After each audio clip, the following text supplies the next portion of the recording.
Nous rendons grâce à Dieu pour sa parole qui est un médicament pour la santé physique et spirituelle de notre corps, âme et esprit.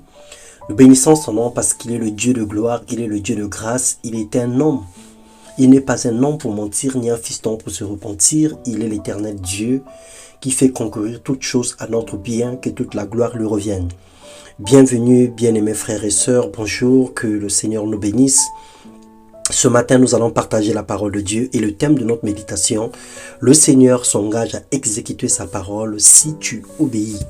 Dans Matthieu, le chapitre 12, le verset 20, il est écrit « Il ne brisera point le roseau cassé et il n'éteindra point le lumignon qui fume, jusqu'à ce qu'il ait fait triompher la justice. » Le Seigneur ne nous appelle plus ses serviteurs, il nous appelle maintenant ses amis, parce qu'il a fait de nous, il nous a fait connaître sa volonté. Il nous a fait connaître son plan.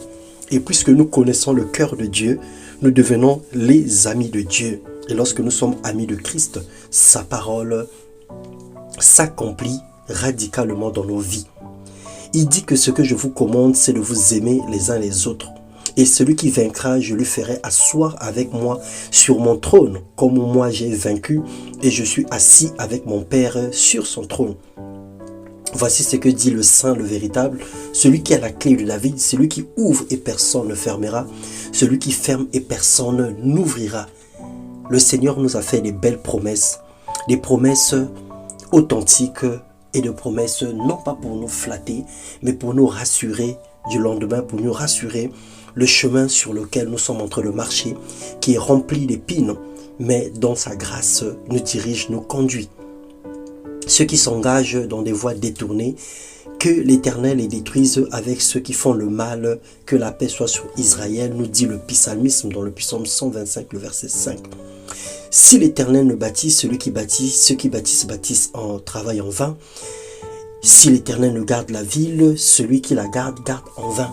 Il est le seul protecteur, il est le seul et l'unique vrai Dieu qui garde nos départs et nos arrivées, qui rassure notre avenir. Il est le seul qui peut nous dire une parole et que cette parole s'accomplira. Le Seigneur nous parle par sa parole. C'est l'unique source et la vraie révélation. Sa parole est éprouvée et sa parole est une vérité. Que chacun trouve sa part dans le message de l'évangile, que chacun trouve sa part au travers de la parole de Dieu. Que cette nouvelle année soit une année de conquête, soit une année des grands exploits, une année où la parole de Dieu seule sera la lumière sur nos sentiers, sera le guide principal pour nos décisions ou pour notre avenir. À nos résolutions reprendra le succès. Et vient de l'humiliation, nous prierons le Seigneur qui nous relèvera. Le Seigneur s'engage à exécuter sa parole. Il s'engage à exécuter ses projets dans ta vie.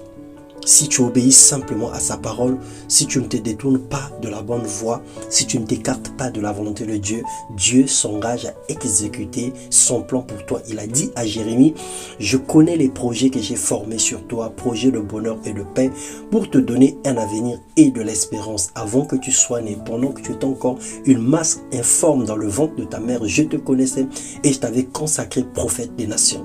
Alors le Seigneur aussi te connaît. Le Seigneur te connaît depuis que tu étais dans le ventre de ta mère. Le Seigneur connaît depuis que tu es tout petit. Le Seigneur connaît le jour où tu l'as accueilli dans ton cœur, tu as fait la rencontre avec lui et tu l'as accepté comme Seigneur et Sauveur. Il connaît ces choses.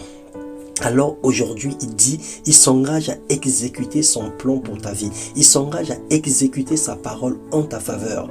Si et seulement si tu obéis à la parole du Seigneur. C'est seulement si tu marches dans sa volonté et que tu fasses ce que lui, il te demande de faire. Que le Seigneur te bénisse et que te donne la volonté, qu'il te donne le zèle, qui te donne le courage et la détermination de ne pas fuir devant sa face comme Jonas, de ne pas s'éloigner de sa volonté, de dire oui comme Isaïe, mais voici, envoie-moi. Que le Seigneur te bénisse et te garde fidèle à sa parole dans le nom de Jésus-Christ. Amen.